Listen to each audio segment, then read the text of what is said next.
This is San Diego News Daily. Hello, I'm Dana Williams. Let's get right into your top local stories right now. Starting today, first up, your flight could be canceled or delayed due to the government shutdown.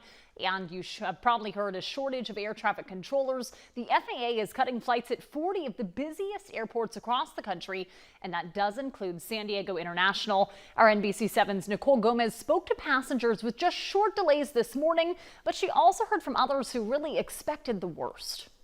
Well, that's right. Some passengers showed up hours ahead of time, prepared for chaos, only to see that the airport was actually pretty calm this morning.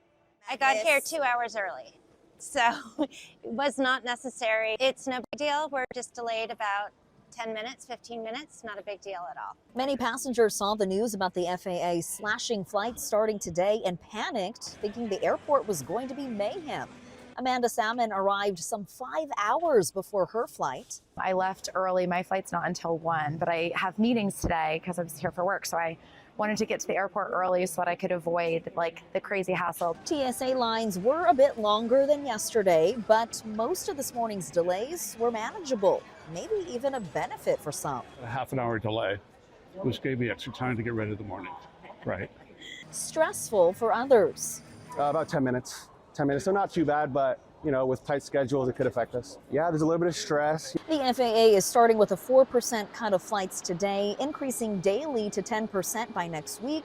So passengers are aware that things may be fine now, but return flights in a few days might be a different story. Yep, I packed extra medication just in case I can't get on that flight, and we'll see. Well, the airport is reminding passengers to download their airline's app for real-time flight information. Reporting from San Diego International, Nicole Gomez, NBC7.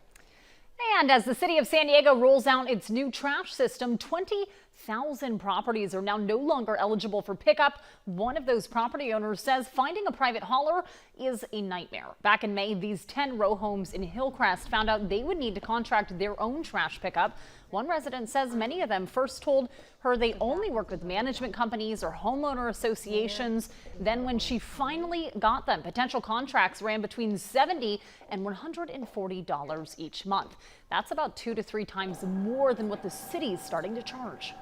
Awful, stressful.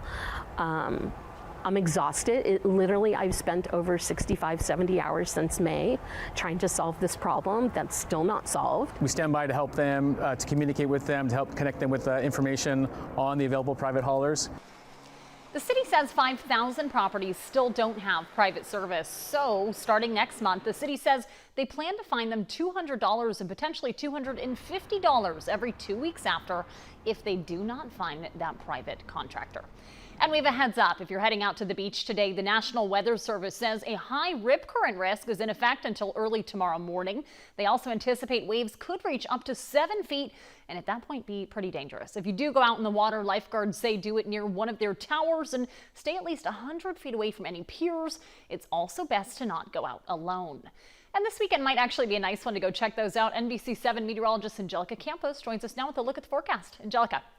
Hi, Dana. You can see here the beach hazard highlighted in blue. It'll be in effect until 2 a.m. We do have those 7-footers in Point Loma. We've had the wave heights as high as 8 feet already today. But today's the last day of King Tides. We're getting ready for low tides. It will be at 4:41. And it's going to be in the negative range because of the astronomical aspect. Now, as we look at the conditions hour by hour here, partly cloudy with temperatures dropping into the mid-60s near the coastline. Very nice weather. Inland communities will be sunny, 75 degrees at 3, clear at 5, and looking good even into the evening with 62 degrees. The overnight lows will be dipping down into the mid and upper 50s tonight. Pretty much about the same around the county. Desert's a little bit warmer with 64 degrees. Clear conditions for you. The weekend brings warm weather. This will continue all the way through Monday. By Monday, some spots could even set records. We'll see temperatures in the upper 80s on Sunday in our inland communities, 90s for the deserts, mid 70s in the mountains. For the mountains, the warmer days are actually going to be on Monday and Tuesday with temperatures close to 80 degrees. We'll have your 10-day forecast coming up. Dana, back to you. Angelica, thanks so much. We all know our roads feel a little rough at times, partly due to potholes, but local repair crews say not enough people are reporting them. We'll explain why the system is getting a little confusing. Up next.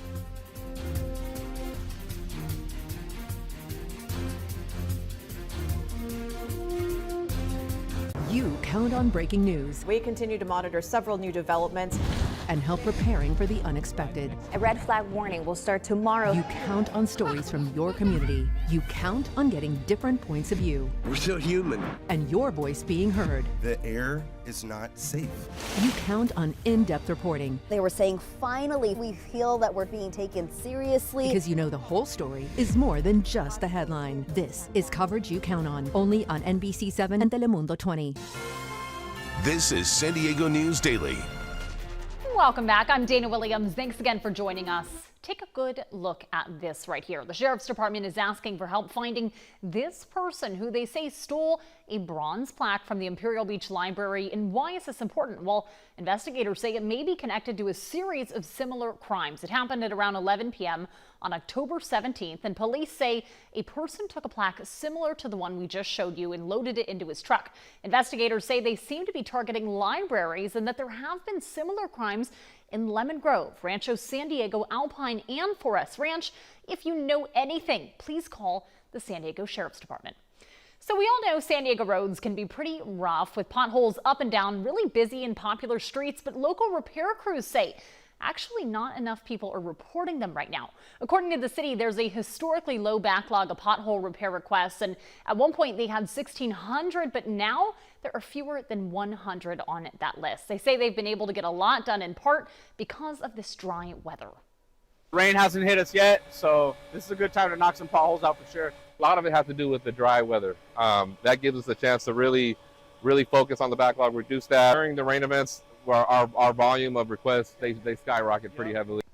So the city's encouraging anyone and everyone to report potholes on the Get It Done app. Right now, the city says crews should be able to repair any pothole within 3 days.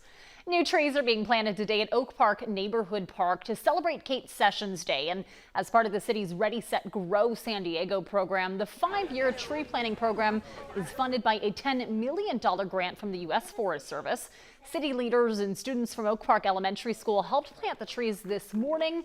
Kate Sessions was known as the mother of Balboa Park, and she introduced hundreds of trees to the San Diego region in the early 20th century.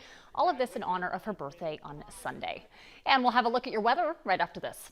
NBC 7 and Telemundo 20. Weather coverage you count on. You count on accuracy. The winds are going to be increasing. You count on these experts. Take a look here at our future weather. In 2 languages. Más de 3 pulgadas de precipitación. You count on innovative tech. Look at our first alert Doppler radar. From a team you depend on. Dry conditions to round out this week. You count on early warnings. Because we had pretty significant rain. Because you know every second counts. They just kept getting worse and worse. This is First Alert Weather. This is coverage you count on. Only on NBC 7 and Telemundo 20.